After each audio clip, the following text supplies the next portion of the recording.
Welcome. It is 7:30 in the evening in India and we are back again with our spotlight on G20. Do you know that the world is not on track to achieve the Zero Hunger UN Sustainable Development Goal by 2030? In fact, the number of people affected by hunger around the world is projected to exceed 840 million by 2030. We are seeing how conflicts and climate crisis are threatening food security around the world. On India at G20 today, we ask, does G20 presidency offer India a historic opportunity to share its successful journey of becoming a food surplus nation and experiences of helping nations through exports in times of crisis to address the present challenges to global food security? I'm Manu Bhattacharya. Let's get started with the top stories. In a telephonic conversation with Prime Minister Narendra Modi, Ukrainian President Volodymyr Zelensky wishes India a successful G20 presidency, thanks India for aid and UN support, calls for support for his 10-point peace plan. PM Modi reasserts his call for an immediate cessation of hostilities, says both sides should revert to dialogue and diplomacy to find a lasting solution.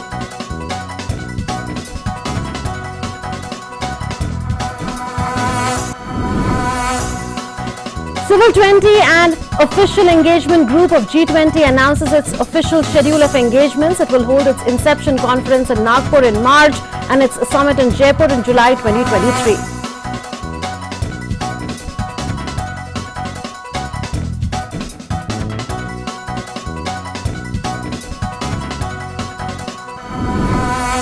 And as G20 President, India shares its Startup Report Card, announces Startup 20 as a new engagement group created to foster collaboration, spur innovation across borders and facilitate economies. The COVID-19 pandemic and developments in Ukraine have wreaked havoc on global supply chains, leading to a global food crisis that is evident in the form of global food shortages and food inflation. Instead of being bogged down by the crisis facing the world, India has come up with solutions for its own people and countries in the developing and underdeveloped world. Here's what India is doing amid the global food crisis and how it can leverage its presidency of G20 to further promote global food security, nutrition and food systems. Bharat के लिए यह अत्यंत शुभ संयोग है कि हम G20 की अध्यक्षता का दायित्व इस पवित्र द्वीप बाली में ग्रहण कर रहे हैं। भारत और बाली का बहुत ही प्राचीन रिश्ता है। एक्सेलेंसीज, भारत G20 का जिम्मा ऐसे समय ले रहा है जब विश्व जियोपॉलिटिकल तनावों, आर्थिक मंदी, खाद्यान्न और ऊर्जा की बढ़ी हुई कीमतों और महामारी के दीर्घकालीन दुष्प्रभावों से एक साथ जूझ रहा है। ऐसे समय विश्व G20 की तरफ आशा की नजर से देखता है। आज मैं ये आश्वासन देना चाहता हूं कि भारत की G20 अध्यक्षता इंक्लूसिव, एम्बिशियस, डिसिसिव और एक्शन ओरिएंटेड होगी। A resolve expressed by Prime Minister Narendra Modi at the G20 summit in Bali in November to give a result-oriented direction to the efforts to combat the several crises confronting the world today, including food security. At the same summit, the PM addressed a dedicated session on food and energy security. On food security per se, he recalled how India provided food grains to the most vulnerable sections of society during the COVID-19 pandemic under Pradhan Mantri Garib Kalyan Anna Yojana, while also supplying food grains to countries in need. Under that scheme, 5 kilograms of food grains are being provided each month to over 81 crore 35 lakh people free of cost, over and above their National Food Security Act entitlement of 5 kilograms per person per month at rupees 2 to 3 per kg. Under the scheme, over 11 crore 18 lakh metric tons of food grains have been allocated to all 36 Indian states and union territories so far. India also catered to global food demand in times of crisis. As per the Food Cooperation of India 2020 onwards, India exported over 1,21,000 metric tons of food grains as humanitarian food assistance to countries such as Afghanistan, Bhutan, Madagascar, Comoros, Mozambique and Timor-Leste. Not just that, as a result of India's initiative, the United Nations adopted a resolution with support from more than 70 nations across the globe to declare the year 2023 as the International Year of Millets. India is promoting natural farming and repopularizing nutritious and traditional food grains like millets for sustainable food security and sees millets as an answer to the global malnutrition and hunger challenge. As G20 President, India now has the opportunity to share with the world its experiences of catering to its own people and population in food distress around the world. In June 2021, G20 foreign ministers adopted the Matera Declaration in Matera, Italy, which asked the global community to step up efforts to contain the effects of the pandemic on lives and livelihoods, build inclusive and resilient food chains, and ensure adequate nutrition for all.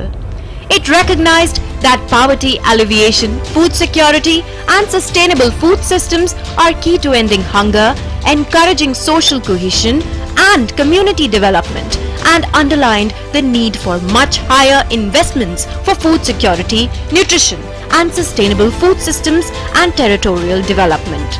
The Matera Declaration was welcomed by India, with the External Affairs Minister Dr. S. Jaishankar appreciating Italy for highlighting food security, saying the Matera Declaration reflects the Indian concern for the welfare of small and medium farmers, promoting local food cultures and recognizing agri-diversity. As G20 President, India has the opportunity to fast-track commitments in the declaration, which in part requires adaptation of agriculture and food systems to climate change as increased climate variability and extreme weather events impact agricultural output and in turn drive global hunger. The onus is now on India to lead the world towards resilient and sustainable food systems. Bureau Report, DD India. And from our perspective, we are being joined by Bishop Arajoli. He is a former representative and country director, World Food Programme, India, and Dr. Smita Sirohi. She is Joint Secretary in the Ministry of Agriculture. Such a pleasure to have the two distinguished guests on the special broadcast this evening. Mr. Parajoli, I'll begin with you. We are aware that currently the world is facing several crises. One of them is food insecurity. There are food shortages because of the COVID-19 pandemic, the developments in Ukraine, and there is food inflation, broadly speaking. But there are several other underlying crises as well, which you know very clearly about. So what is the scale of the food crisis currently confronting the world to begin with? Because first I would want to touch upon the crisis and then come to how India can offer solutions as G20 president. First of all, good evening, and thank you very much for having me. I appreciate coverage on this topic, which is really crucial, given India's leadership on G20 and the real difference India can really make in improving food security. The challenge facing the globe is, as you pointed out, the number of people with hunger is rising to nearly 850 million people, and then in addition, those who are in a critical situation are close to 350 million.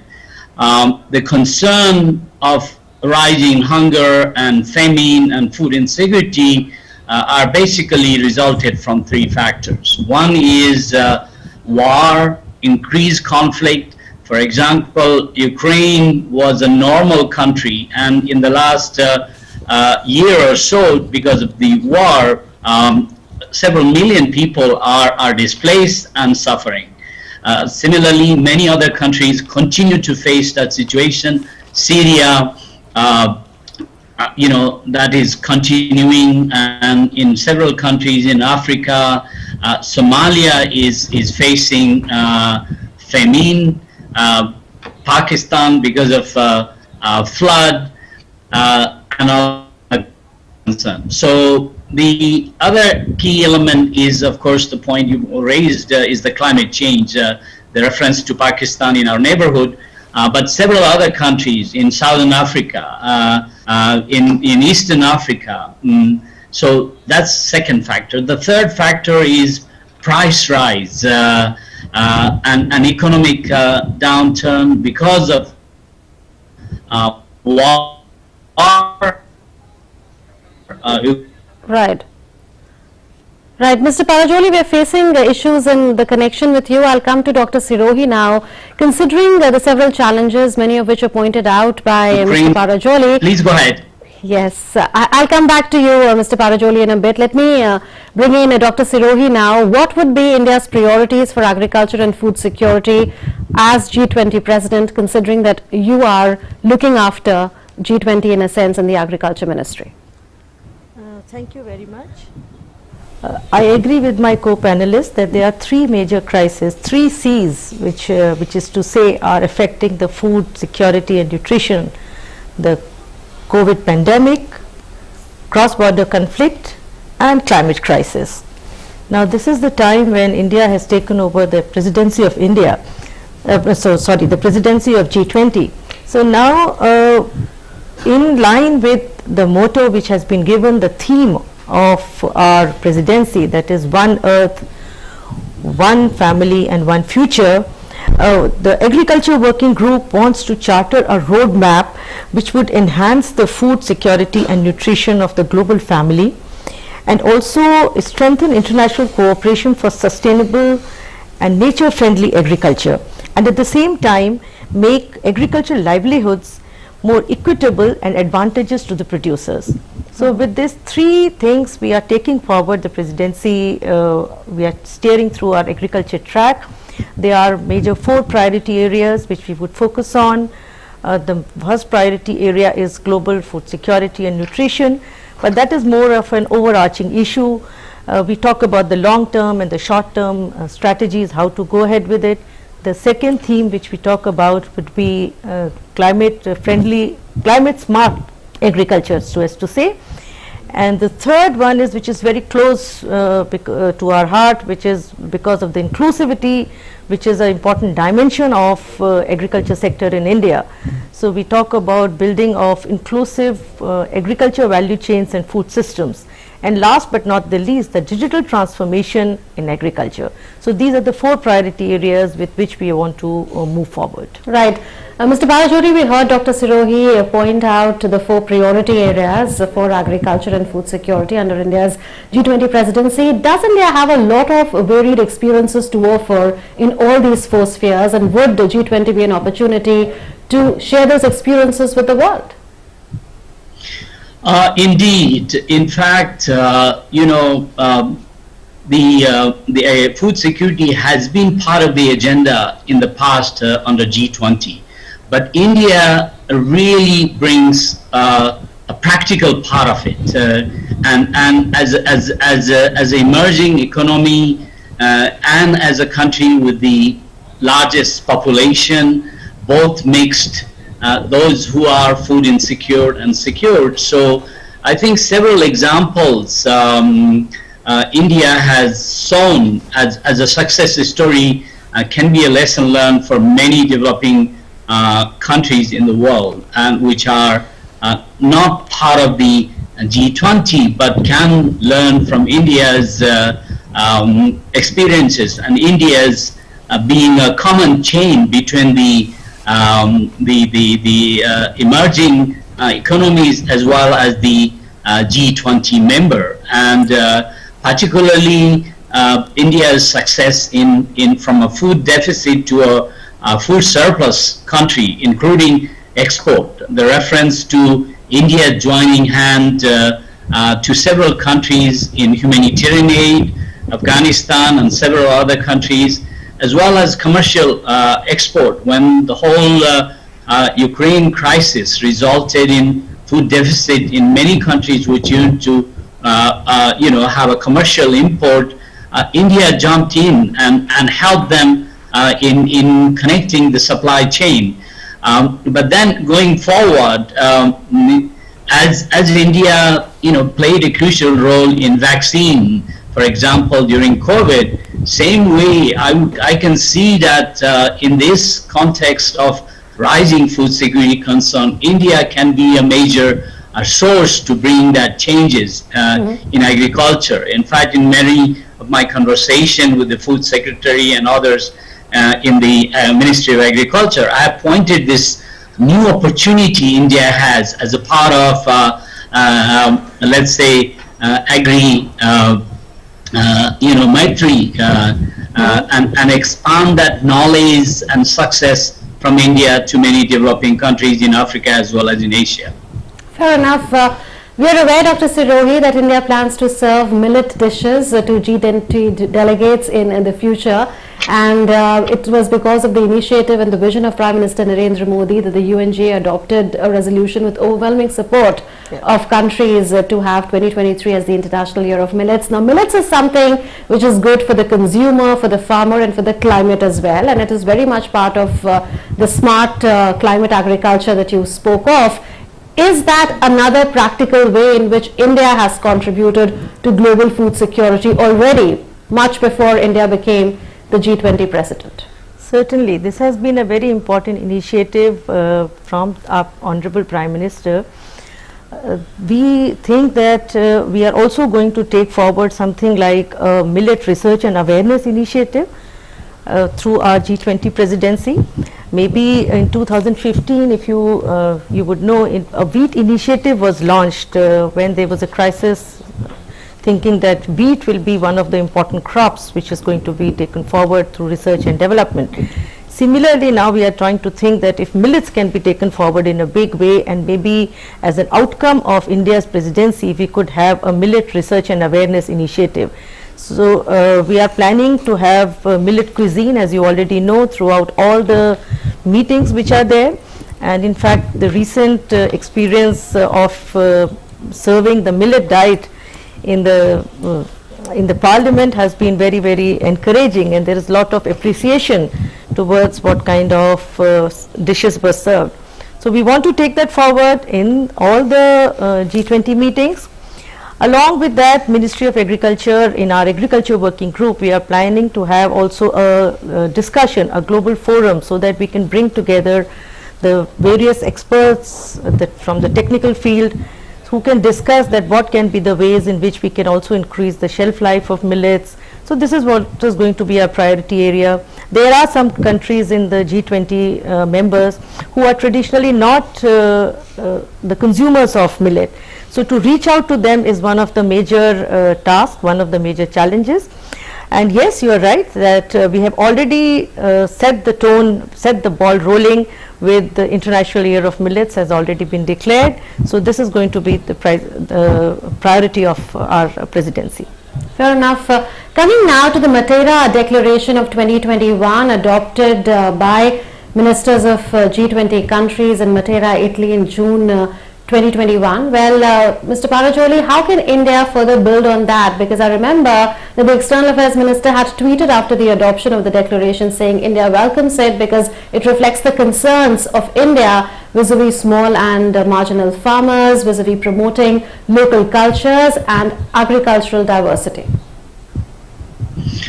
As was pointed out, I think the reference to millet and diversifying crops adapting to climate change is an obvious choice.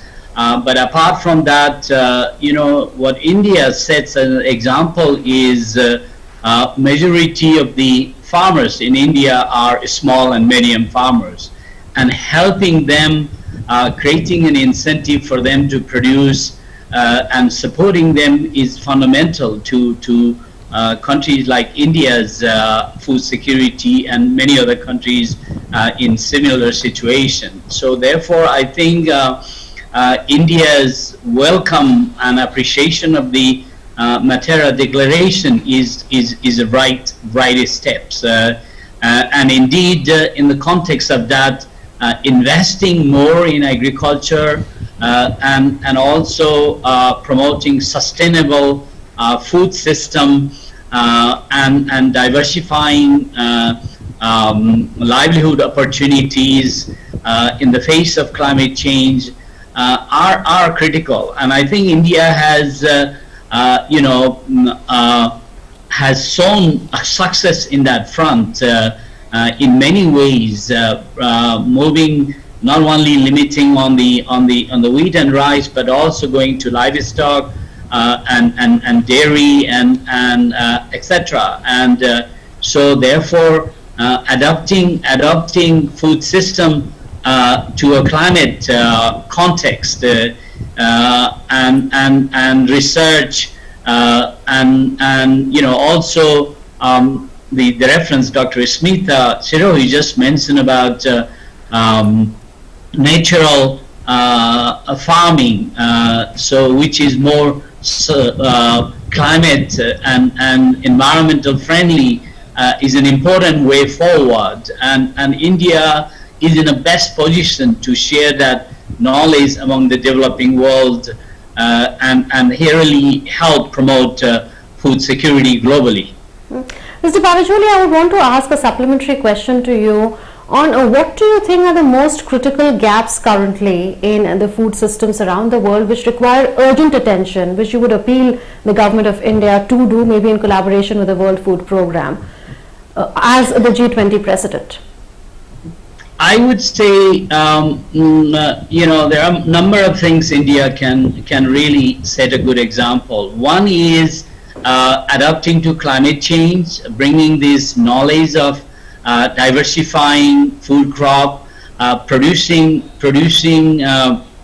crop in a difficult climate context. For example, with less water, to harsh temperature condition, as well as in a different type of crops. So this is one part of it. The second part of it is, I would say India can also join World Food Programme and in responding to what it's begun already. Afghanistan World Food Programme and WFP join hand to support with 50,000 tons of wheat in a really critical time. And the third part can be is as we look for a sustainable food system or sustainable adaptable adapted climate context, then there could be a way to work together in helping farmers and to sustain going forward and be self-sufficient. So more towards that, one could work together across several countries. Dr. Sirohi, will India be willing to take the suggestions of Mr. Parajoli forward as a G20 president? Also, how can we further promote South-South cooperation? After all, India has said that it will be the voice of the Global South, and the Global South is facing a food crisis. Certainly, we would like to take forward the suggestions of WFP. In fact, not only WFP, but all the international organizations who are working in the field of to enhance global food security and nutrition. So in this context, it's not only the Matera Declaration which is important, but also what has been done by the Indonesian presidency. We should not forget that they have taken forward the presidency at a very difficult time, and there have some concrete outcomes which have emerged. In fact, if you see the leaders' declaration, the Bali Declaration, there is a lot of emphasis on global food security and nutrition. Yes. So we are, this is a legacy issue which we take forward from the other G20 countries. So we are willing to work together with all the international organizations, with all the G20 member countries. You came to the question of Global South. So that is something which Prime Minister has also said, that we want to lead, we want to show the way how we can have cooperation with Global South. So in that terms, that is where we say the smallholder farmers, which is an issue which is very important for the Global South, linking the smallholder farmers in a more inclusive and efficient way, and the digital transformation. These are the two areas by which India can lead the Global South. And especially in this context, I would like to mention the open digital platforms, which are very important for the agriculture sector. We have seen a successful case of India Stack, which has revolutionized the banking industry like anything. So similar kind of open access platforms, these will be something which is India's strength and where we can actually lead it. So these open digital networks, as I would say, they are very critical enablers for effective and scalable digital solutions.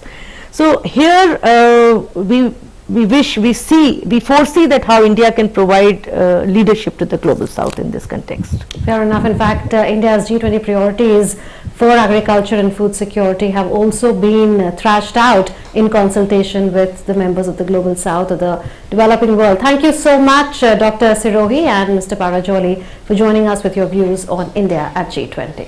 Thank you.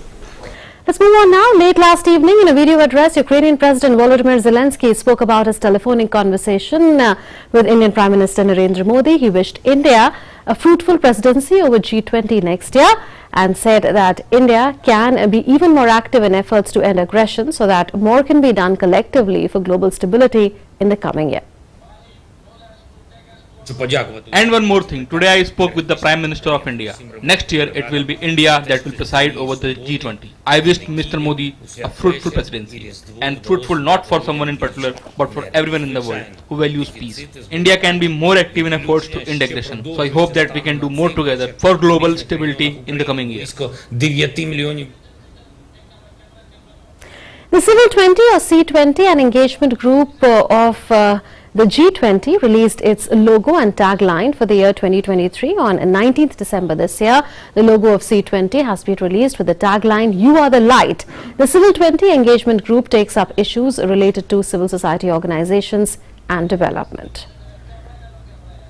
For the next few months, discussions and seminars will be held at different places in India on the same, followed by the summit, and at the conclusion of that C20 summit, a policy document will be issued on the issues of status and development of citizen organizations. The C20 meetings will take place in Nagpur from 21st to 22nd of March and in Jaipur from 30th to 31st July next year. As G20 President, India has shared its Startup Report Card. It announced Startup 20 as a new engagement group created to foster collaboration, spur innovation across borders and facilitate economies in achieving the Sustainable Development Goals 2030. That's the report card in front of you. And with that, we come to the close of this edition of India at G20. Thanks for watching.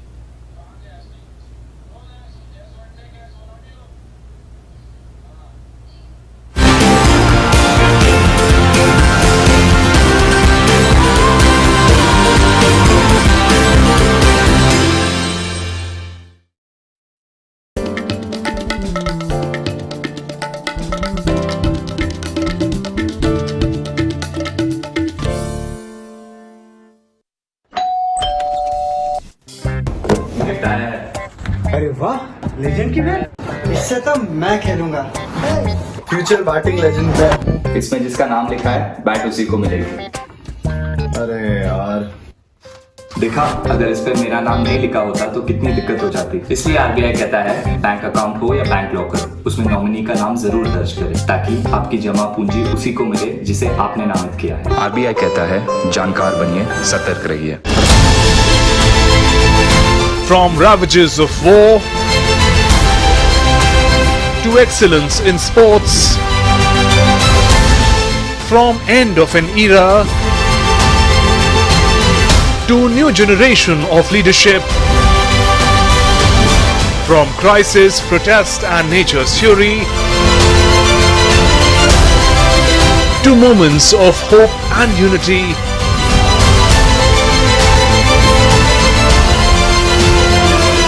This special edition of Global Scan takes you through events and stories of 2022 that transformed our world forever.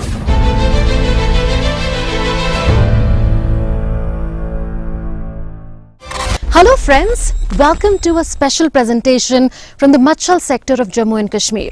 The houses that you see behind me are in Pakistan-occupied Kashmir, that part of India's Kashmir that is under the illegal occupation of Pakistan. And the stream that you see close to it is called the Machal stream. The line of control passes through the Machal stream. So we are extremely close to the line of control. In fact, we are the first and only media organization from around the world to have come so close to the LOC in the Machal sector. India's valiant soldiers are guarding the frontiers here from the enemy.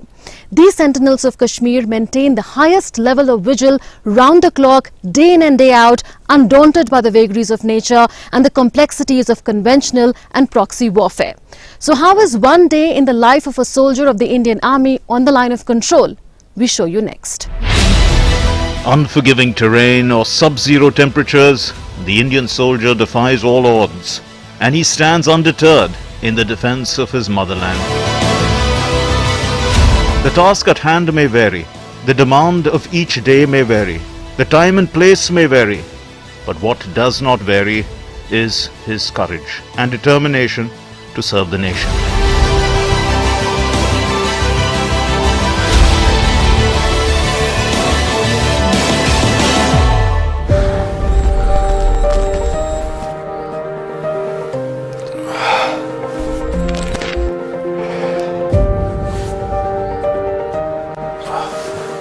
Ram Ram, जय हिंद। अभी मेरा सुबह का routine start हो गया है। अभी सुबह हो गई है और मैं सबसे पहले बिस्तर फोल्ड करता हूँ।